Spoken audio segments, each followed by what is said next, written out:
do want to have an open conversation, and today we are going to have about 45 minutes to it, so we'll keep you on track. But today, really what we want to talk about is interregional collaboration. So who here is like, yay, interregional collaboration? Yay! I actually was thinking, when I was at the local level, that would not have been my response, honestly. And the reason I say that is because interregional collaboration is hard, right? So inter-county collaboration is hard, inter-city collaboration is hard. And then you say inter-regional collaboration, like that sounds really hard. But today we want to take the chance to think carefully about what might be some opportunities. And we know it might be slow going, but some start the seed about how can we do this, what are the barriers, and then what are the big wins that we can have. So I'm joined here with my colleague, Jack Patterson. I'll let him introduce himself. Hi, everybody. Most of you are here already, so you know me. I'm Jack Patterson. I'm with the Opioid Response Unit, for those of you who are just joining us today. Thank you so much for joining us, and I think we at the state, our role is really to provide support, and one of the ways that we hope to kind of facilitate is to look at both the statewide level, but also working at the regional and inter-regional level. And so I think we're just really excited to get to work with you guys as partners in this work. Great, thank you. And I'm Jamie Feld, Director of Opioid Response.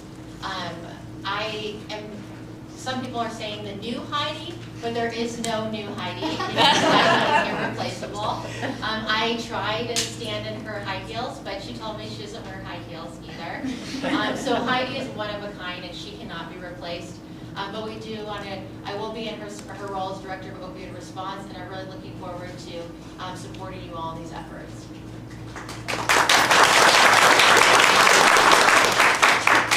So we would love to see what regions we have represented here. If anyone's on a regional opioid abatement council, if you don't mind raising your hand. Great, so we've got a great turnout. I think support staff, yes, you guys count too. Yes, so basically everyone here. Okay. Who is in the northwest quadrant? It says we are, but we're also kind of central. 15. Yeah, 15 is a hard one to say. What would you consider yourself? Central. Central, yeah. Great, so 15. But we're happy to be northwest with the rest of you. It's all good. How about in the southwest? And what, if you guys don't mind saying for everyone, what region you're representing? Work with SWORD, Southwest 17. Carol and I are with Southwest Colorado Opioid Regional Council, Region 14, where you are now.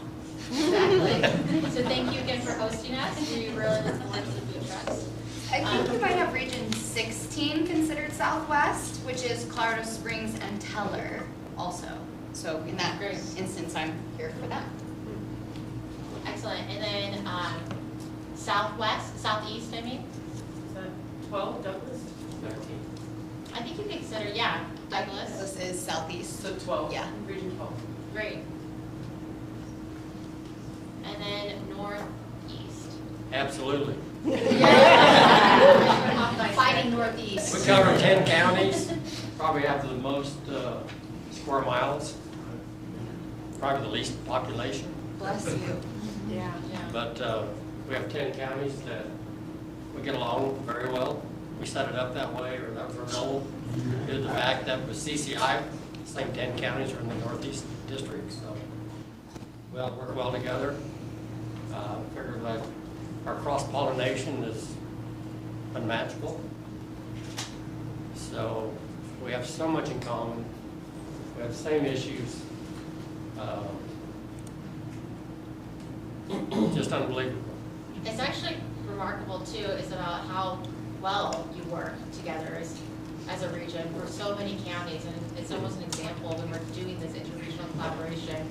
Northeast really is a great example of that. So we will look at the successes as well. And then finally, Denver Metro. Great. And so, go around. Oh, I'm Jason Smith, City and County of Denver, Region 11. So Adams County, Region 8. Boulder County, Region 6. I'm also repping, oh, I'm sorry. Sorry. You go. We got Broomfield and Boulder over there, and then I was gonna mention Arapahoe, which is Region 9, and Jetco, Gilpin, Clear Creek, I think is also a Denver Metro County, that's Region 10. Great. So we basically have the whole state in this room. So no pressure, but our goal is to come up with statewide regional collaboration today. No pressure. Is there anybody from the BHA here? We do not have it in this room, but they are presenting tomorrow. That'd be good for them to be sitting in here too. Oh, Sultan actually is right. Great, Jeff, BHA is coming up. Oh, so next session we'll have a BHA speaker. I actually sent the co-chairs of the BHAC with some information. Yeah, great, thank you for, representing that. Because our regions work really well Yeah. for the BHA tonight. Awesome. That's great. Can I just ask for a request to spell out your acronyms, because there's a lot of alphabets going on, and it would just be super helpful. So I don't know what BHAC is. The Behavioral Health Advisory Committee, the Behavioral Health Administration. Great. Well, I think what we're gonna do first, actually, we should have you guys answer, is just to first get some ideas around what are possible areas of collaboration. So when we say areas of collaboration, what are big area needs for your community that if you thought pie in the sky, I would really love this not to just be in my regional council. Again, we have the map for anyone that's new, and you can see the 19 regions. But what would I like to have crossing multiple regions? And we'll just write them up on the board as people are saying them. Okay? Great, Heather? We are interested in, or have talked to other regions about inpatient treatment facilities. Can I expand on that to include youth? People under 18. Okay. And when you say youth, is it specifically inpatient or where along the continuum? All of it. So youth treatment along the continuum? Okay.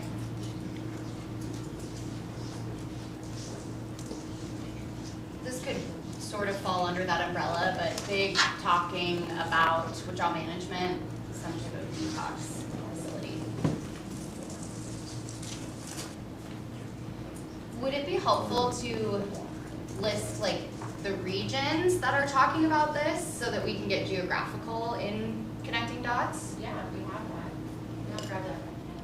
I have seen these, all three of these needs mentioned in 9, 10, 12, 16, 13. Say statewide. Yeah, I think that's the point I'm making. For all of them? Yeah, I think that 8, yep. For 14, it's not feasible for us to do something sustainable. There's just not a need, but it's hard to figure out where the opportunities are where we might be able to invest in a project of expansion or a new build. So making that connection is, I think, more feasible for us. Yeah, specifically Region 17, and then 14 and 18 have had totally informal, but there's been the hey, probably not sustainable for us ourselves, but what if? And I think one thing to keep in mind as we have these conversations is that the infrastructure share, which is that 10% of the opioid settlement fund, which is overseen by the state Opioid Abatement Council, the real intent of those funds is to supplement the funds received by the regions. And a real goal of the COAC in using those funds is to both maximize kind of the ability of regions to address and kind of utilize their funds, but also to help bring regions together. And so that is one of the key priority factors the COAC has identified for their evaluation of infrastructure share application. So that's something which is one of those kind of areas to consider as we look towards these integrated. May I add to that too? I'm just going to say the word transportation, Yes. because for those of us in these counties, basically point of access, if we just took opioid out of the equation completely, we could say transportation is already strained in our areas for access to all kind of healthcare or other types of things. So I would say we would definitely love to collaborate on some sort of interregional transportation so that it's not always our law enforcement or our fire departments that are transporting our folks or our youth, as one example. Can I ask a question? Because you and I had a conversation. When you talk about inpatient, I'm just asking this of everybody in general because there is a distinct factor between public and private type settings.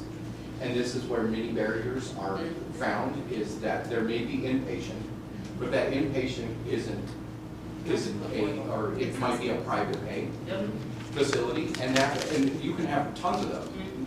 And that still doesn't get people in the door. So it's always good to just have a distinction of what kind of thing is missing and who is the population that isn't getting connected, because access, I'm just going to say this with my little speech, access is always an issue, and many times for people who have substance abuse issues or substance use disorder issues, the access isn't usually the public system, it's usually their private insurance, and barriers of how they get co-pays, deductibles, and they cannot access the services that they need until they fall down far enough they can access the public system. I just throw that out there because many times when we have conversations about these kinds of things, it's kind of grouped into one sort of solution, and the solution can be separate depending on payer sources. Okay, got that. And we did have someone from the regional area entity that was supposed to come in the next session about braided streams. She couldn't make it. She had a personal issue, but that is a really key partner, is your RAE, your regional area entity, that gives you access to Medicaid supported funding. So that's a great point to bring up. Other areas, So data, Great one, great. I think for some of the margin counties to other regions, some of the data may not be reflected in your county because they actually go to another county for service or for something. And so so sometimes a broader regional data set is going to be more important than, or more, just as informative as just a smaller regional data. And maybe included in the data is the evaluation of certain programs, whether they're evidence-based or not. So that other counties or regions that may want to do something to see how it has worked or not worked. I was going to say something similar when you're looking at data and these needs that are, inpatient or treatment. I think that we've already brought up some pretty significant nuances and complexities to that conversation, and it's really difficult to get a big picture, piecemeal, region by region. And so some sort of comprehensive needs assessment at the state level of what the treatment needs are, what different types of treatment mixes across the state are necessary, and how they can be strategically placed across the state, I think would be enormously helpful. Was completed a few years ago by the BHA, and they came out with a strategic plan. But it could probably be updated, and folks can probably access it more easily. I would just say workforce. I was gonna say the same thing, that was mine. Yep, workforce. It's hugely complex. Especially when you're doing rural work, like, Right. you can't, the lack of people to work and then the limited funding for those who can work to do the work is really paralyzing. And then cannibalizing, right? Absolutely. They get paid more in that county, so they're gonna move to that county. Absolutely. This county loses it. So. Absolutely. I also think the loss of the grant writing program through the Colorado Consortium for Prescription Drug Abuse Prevention, organizations are taking a real hit as now all of this funding is coming out. So this is kind of a nuanced suggestion. It's a little less interregional, but some type of statewide workforce supporting thing that enables innovative new rockstar nonprofits to actually access this money. Yeah, it's a Capacity, supporters. yeah, like TA. Because counties also, even if they do get assistance applying for the funding, sometimes that initial capacity force may be there, but there's additional capacity needed to stand something up. Right. And that is something that a lot of places are lacking. So there's other programs that could be looked at. Maybe the model that is, the state has the Grant Navigator program, so that was for the IIJA funds, and providing capacity or TA for the, just for different reasons, but maybe something around SUD and the behavioral mental health piece that COAC is dealing with could look at something that's already in place and model it. Can you give us the IJA acronym? What is it, how is it? I don't know. I don't either. My husband works in it. So I asked, yeah. Does anyone know It's what for IJA is? infrastructure investment. Thank you. Something act funds. I forget the J. Yeah. And Act, that's it. Jobs Act. Jobs Act, that's it. Yeah. Infrastructure Investment Investment Jobs Jobs Act. Nice, you did Yeah. know it. Took a little reminder. IJA? IIJA. IIJA. Two eyes. I mean, if people can read this, then we're good. Can I What, share? I'm just curious, of all these, what do people feel like is the most pressing? Workforce. I'm gonna, oops, someone else was talking and they should go. I've talked a lot. Can I do something just from the grant seeker side as a nonprofit? But it's really hard to keep track of 19 different areas that are all putting out grants at the same time, and oftentimes on deadlines which are right on top of each other. And you're qualified to do that work, but again, you're just trying to break your neck to try to get all these grants in. So a centralized area for those grants. Some people use BidNet, some people are putting it at other places, but even on the COAC website, I think that would really be, where those grants should all live, so that we as grant seekers and people who aspire to do that work have a centralized location. If not, I just heard about a new grant today, and I was like, oh, that sounds great for us. The deadline's in a week, or 2 weeks. I don't think we can make that, right? So I think that's really. The state should do that with all of their grants, shouldn't they? I mean, it would be nice. I think can I just get something else that's off the cuff that just actually pertains to everyone in this room is, again, I'm an addiction medicine doc and ER doc, but right now we have struggling medical systems and struggling EMS systems, right? And I think that actually the solution for both is actually in this too, which medical systems should be providing a lot more addiction care.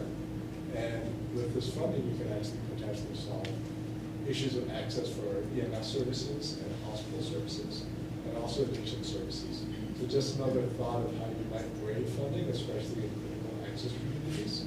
And I work in a critical access community where we've done that. And we've graded the detox into the hospital, into the addiction clinic, into peer, right? So there's models out there too that I feel like, if there's a forum with which to share those, and then also a place where we can almost play matchmaker, and different people who are doing that work and want to do more of that work, we can almost bring different abatement councils to the different people who want to do more addiction care, and kind of bring us together. I think that would be really, really useful. Can I say crisis services as another? Because that's really what all of that. And we have crisis services, but it's a mishmash. And I was thinking along those same lines too, if you've got a provider that's serving more than one region, because we have big behavioral health organizations, right, that are serving. And so some type of transparency, just understanding what a particular provider is doing for one region, right, meeting their goals, but then maybe a region hasn't really considered that, but they know that that was working in this community, and so then what is the, so just some provider sharing of like who are the providers in the region, and understanding what providers are doing for other regions. To what degree do you feel like the work of the RAIs, the regional area entities, or potentially BHA and the BOSSOs is aligned with the regional councils and the map? Because I know one of the challenges people have talked about is just, the different maps. And so you might have specific partners for one group, and then for another group you have a different set of partners. I was wondering if anyone had thoughts about having those multiple different groups that are talking about similar topics, or what they found to be effective. Can you do the acronym for BOSSOs? Behavioral health. Service-based organization. area service organization. Yeah, they So- have not yet been implemented yet, and so they haven't yet identified what their regions are, to my understanding. And so one thing we've been talking with them is about, is there a possibility for there to be alignment with the regional councils in some way, so that we could have similar maps? Can I throw in one twist into that? Is there, that's the Medicaid side. If you want to throw in the 550 million that came through ARPA, it's a whole nother state organization that is creating a different structure. That's a lot of money that should be funneling out. That's larger than the Medicaid, behavioral health, and these block grant funds combined. That organization, the Behavioral Health Administration, is putting that money out, and all of these should be interconnected, is the way I look at it. Because this is all money coming out that should be connecting dots somewhere with all of us. So when we talk about interregional collaboration, I think it needs, because of these issues, we need to start at the state. If we can get the state to collaborate, because I've been on meetings in the BHA, and they will not even listen to you about having the exact same regions. They just won't. No. They say there is no correlation between behavioral health and opioid or addictions. And that's all I hear in these rooms today is we got opioid, and then everybody talks about BHA. Until that comes together and the state realizes it, we're always going to be fighting that, you know, and inside those boxes, Yeah. whatever they call those, BOSAs, whatever. We're talking about, well, this treatment center is really close to me, but you can't use it, you're gonna have to go over here. You know, Right. that's ridiculous. I just don't understand their thinking. Is it OEDIT that is facilitating ARPA dollars, Office of Economic Development and International Trade? Does anyone know who actually is managing the ARPA money? For behavioral health, it's the behavioral health, It's when the BHA. legislature put aside the behavioral health funds, that 550. Yep. That's who they gave it to. They gave a little bit to HIPAA, healthcare Yeah. policy and financing, well, I'm talking acronyms, sorry. Healthcare policy and financing got monies to do some things, and they're trying to innovate, but the majority of that money was to go almost the same as anybody heard of block grant. Block grant is federal dollars that come to and get distributed statewide. And that goes out in many different ways, but that's the entity that is distributing all those funds. So now they have more money than HIPAA does, and everybody used to go to HIPAA for all the money. Now they have more money, and that's where I don't know where they're going yet, but And that's not to who go does it. plug for our next session, which is with BHA and the CDPHE, is actually on the braided funding, and a lot of that did go through the Behavioral Health Transformational Task Force for the ARPA funds, and so they'll be able to share that. But I do hear that loud and clear, start at the state. And I know one of the things we were trying to do is, even with the grant recipients, like work at the state level about who were the grant recipients ahead of time. And so that we on the back end can say, can we standardize our grant applications? Can we make it easier so that you're applying to multiple areas, it's not completely different? Yeah, Heather. This might be very tactical, but going back to something Dr. Stater said about the wealth of information that's out there about grants and what comes across your desks, and in our earlier session talking about how we have people that have full-time jobs. In our region, something that we heard was just, okay, now maybe even if they're all in one place, am I even eligible? Do I have the capacity to manage the grant once I get it?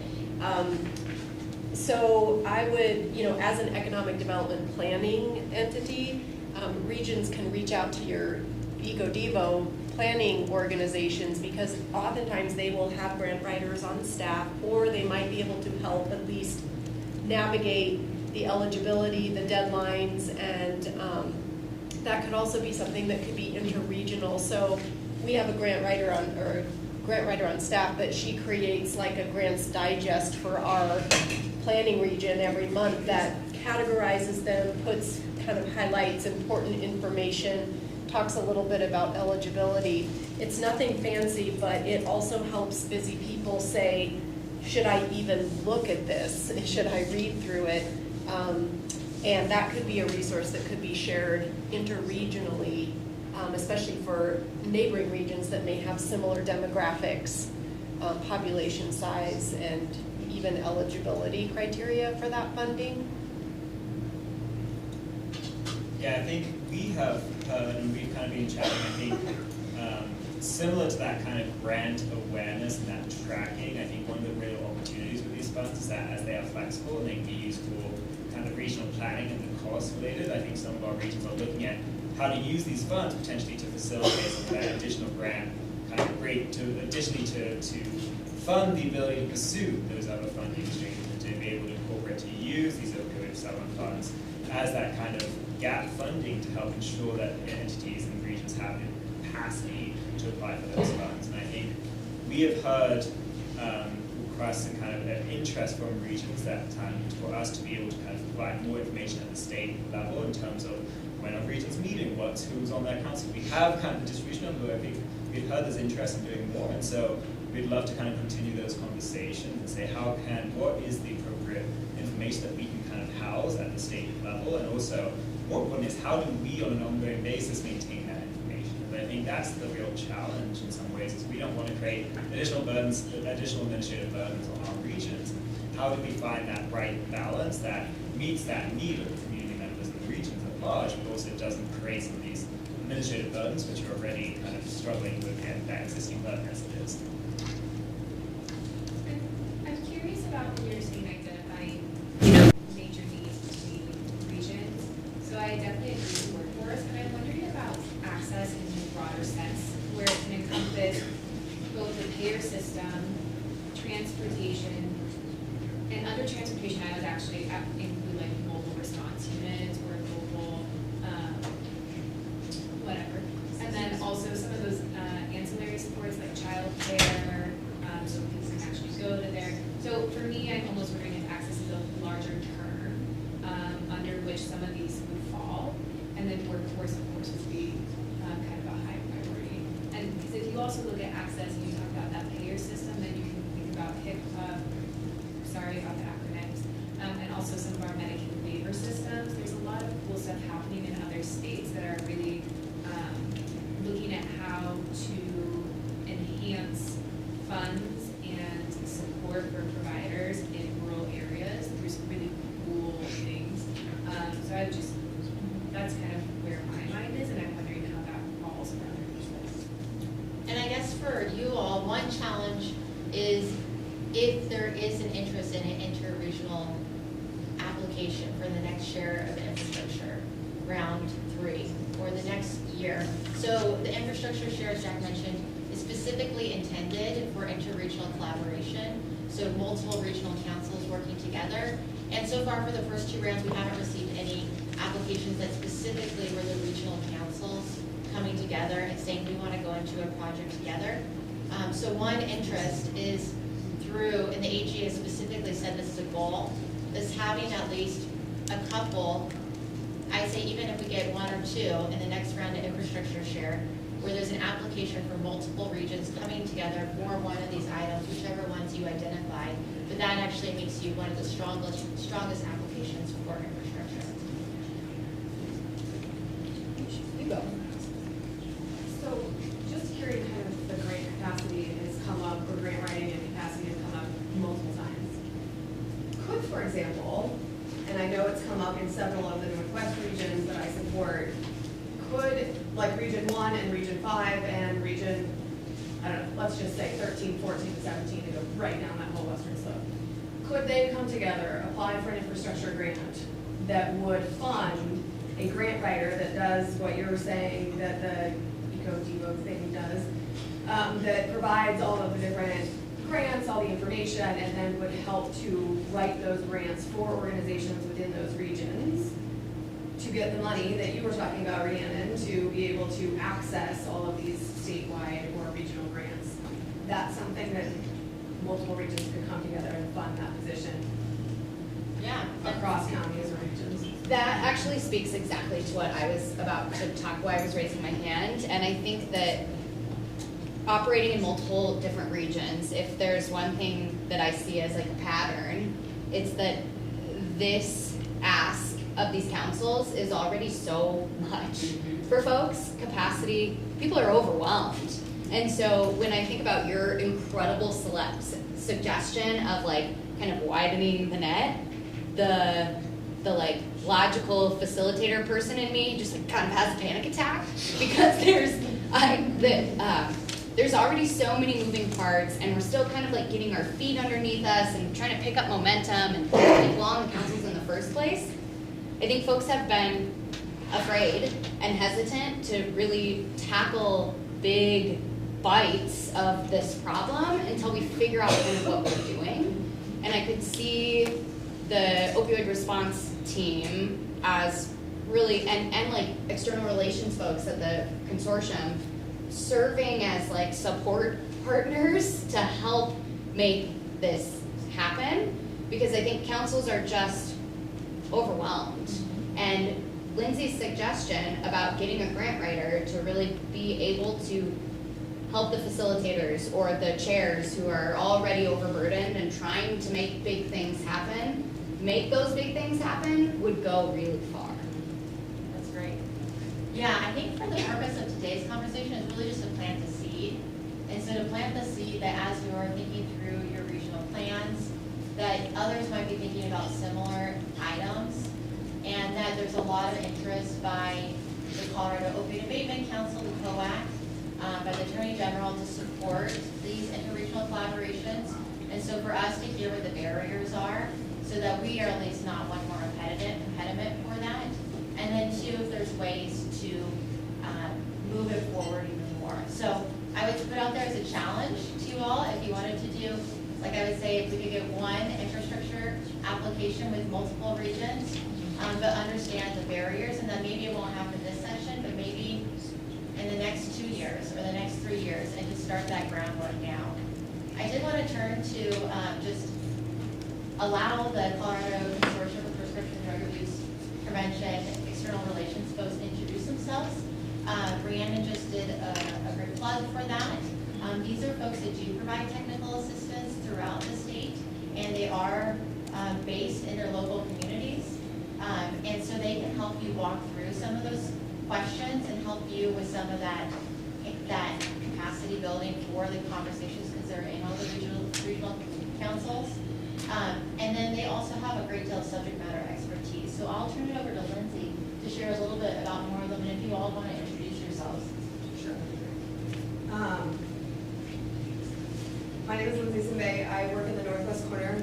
Unfortunately, I get one more regional map that doesn't quite overlap the regional map. The really great news, though, is that the four of us, we all talk to each other constantly on Teams chat and on cell phone chat and through email. I mean, we are constantly in communication with each other, and oftentimes we'll even partner and show up, two of us at different opioid regional ROAC meetings because of the fact that we share counties within those regions. So even though it is one more map to keep track of from a regional perspective, know that there's only four of us, and if you need us to cross-collaborate and reach out and cross the table, it's easy for us to do that. So don't be intimidated by one more map. But I work in the northwest corner of the state. I've been with the consortium for almost 4 years now.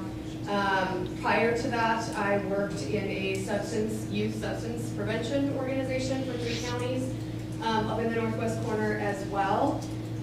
So have quite a few years in this realm, and really our role is to serve all of you. So we are really supposed to be here to be resource sharers, connecting you to information, connecting you to capacity building, programs, making sure that you have the deep dive information that you may not be able to have, especially when you're talking from a commissioner's perspective where you guys are stretched so thin. I mean, the opioid piece is just one small part, right?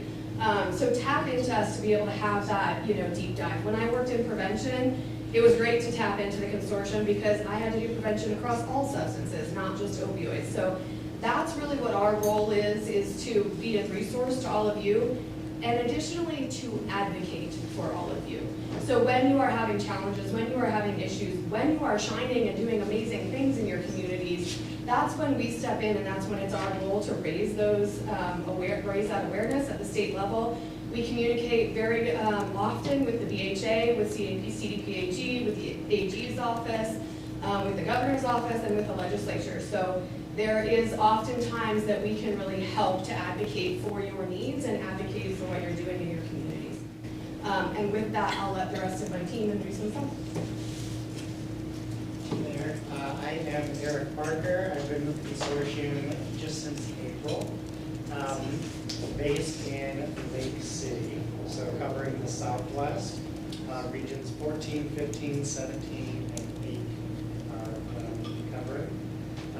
Before coming to the consortium, I had done prevention and worked under HRSA, our program, Rural Community Opioid Response program project.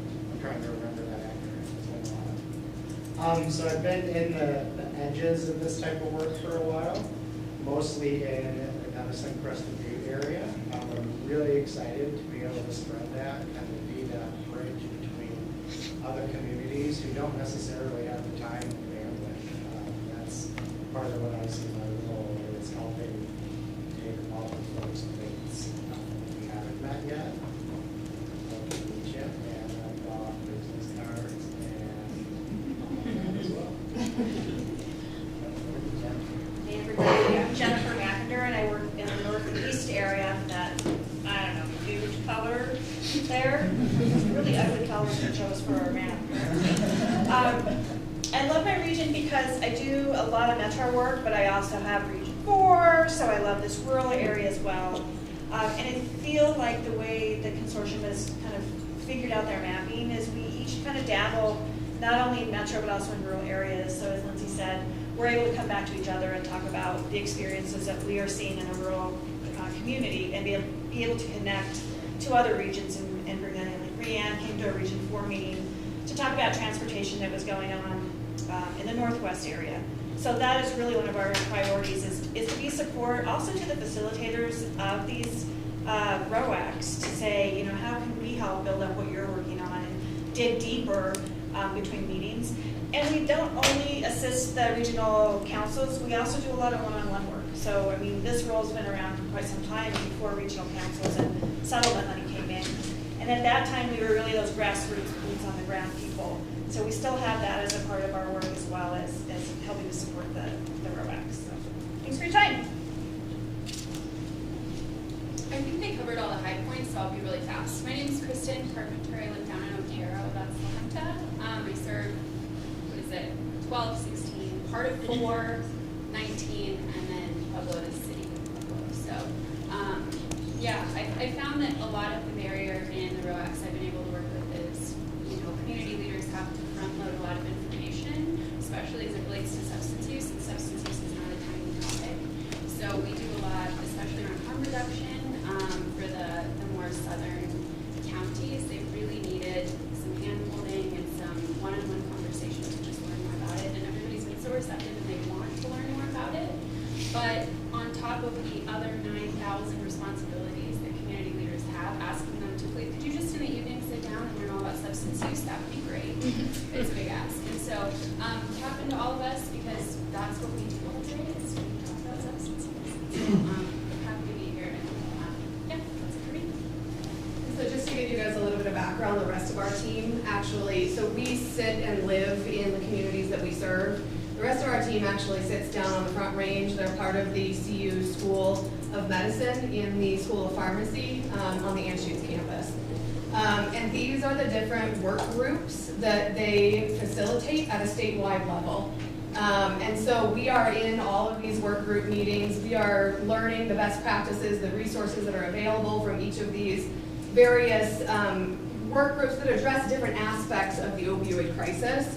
And so that gives us a lot of foray and information that you guys may not be aware of that we're able to then bring out and share out to you. It also gives us a lot of touch points to subject matter experts. We may not be the in-depth subject matter experts on all of these 12 different work groups, but we do have in-depth subject matter experts for each one of these, and some of the chairs of these groups are here today. And so we can always make those connections too if you guys need more in-depth resources or knowledge or subject matter experts to address any aspect of the opioid crisis that you may be trying to address within your communities and within your regions.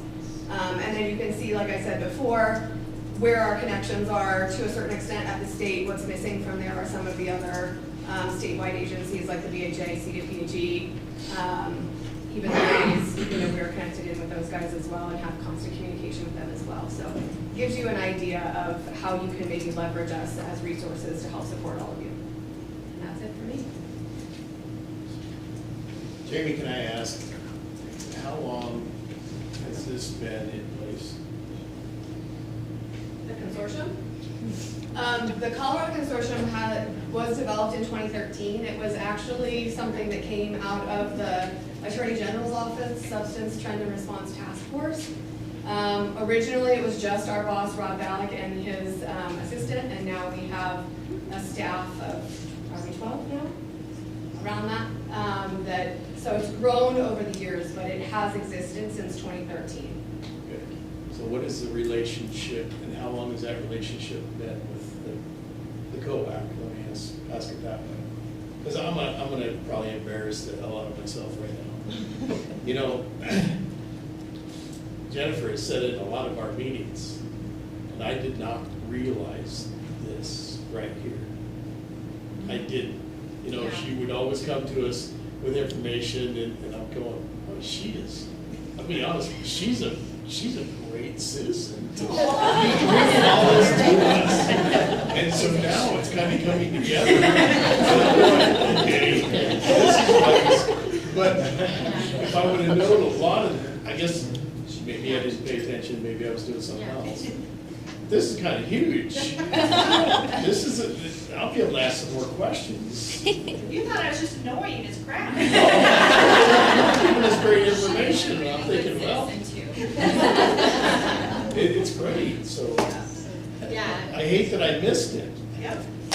Well, I think this is the opportunity. I think know that they are a resource for you, and that is their role to provide that technical assistance and support. And they really are subject matter experts in this area. I think everyone here at this table, you all have tons of meetings. You have so many things on your plate. I was at the local level, and I remember what it was like. They're like, one more meeting, one more. And so these folks can help you wade through all the information, all the grants. They previously had a grant writing assistance program that was referenced that you could apply for. And so this is a really great way to access resources just if you're strapped for time. Or maybe that regional collaboration is just one more ask that feels like too many. So we will share more about this. Thank you. Thank you. Yes. I do want to just clarify, we do still have the grant writing assistance program, but it's currently only funded for BHA funding. So if you're applying for BHA grants, we can help with grant writing support. If you're applying for grants outside of the BHA funding, we unfortunately don't have the funding to be able to support outside of that currently, but we are working on that. Until they all come together. I was just going to say, I do think Scott brings up an important point, is that a lot of the times these chairs are commissioners who don't come in knowing this, right? They haven't been working in the substance use world, they don't know about all these things. And so it might be something for the state COAC to consider, like some sort of orientation packet that just provides some of these like bigger entities and how they connect and what they're doing. Because I do think, we all know what we know, but and that's it. And then You don't know what you don't know. Yeah. You don't know what you don't know. You don't know what you Right. don't know. So, yeah, I think you raised a really good point, and I do not think you're alone. Yeah. And we are looking at doing a learning academy with the Behavioral Health Administration, where they actually would have it like on a portal with the learning management system, and that would be available for all regional council members, and that we could have things like this. So the thought is that this conference is the start of it, but really the conversation is going to be moving forward. So we look forward to your input. Unfortunately, I don't know if we solved all of the answers today. But I do think our goal, again, is just to plant the seed, knowing that we're in this for generations, right? We're at year 1 of 18 years of this, but multiple years. And so we know it takes baby steps, but we want to be there to support you all. We will give you a break, If Commissioner. I can say one last thing, we're talking about interregional From the COAC, I collaboration. would love that.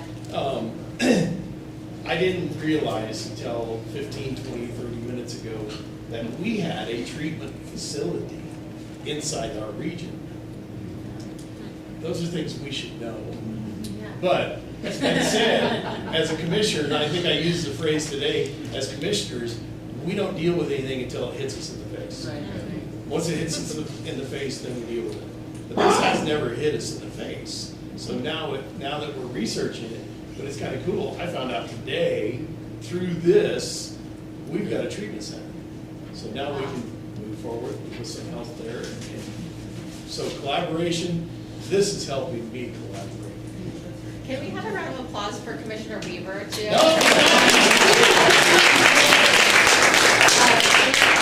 Is that he is on our COAC and has been a great partner at the state, and for us to hear the voice of all of Colorado, rural Colorado. And I do even think that Northeast Colorado in many ways is an example of collaboration. So thank you all for your time. We're going to give you the full 15 minutes, so we'll be back here at 4:20. And look forward to it. We'll have Andreas and Sophie talk about greatest funding. Yeah, actually, I've heard of it on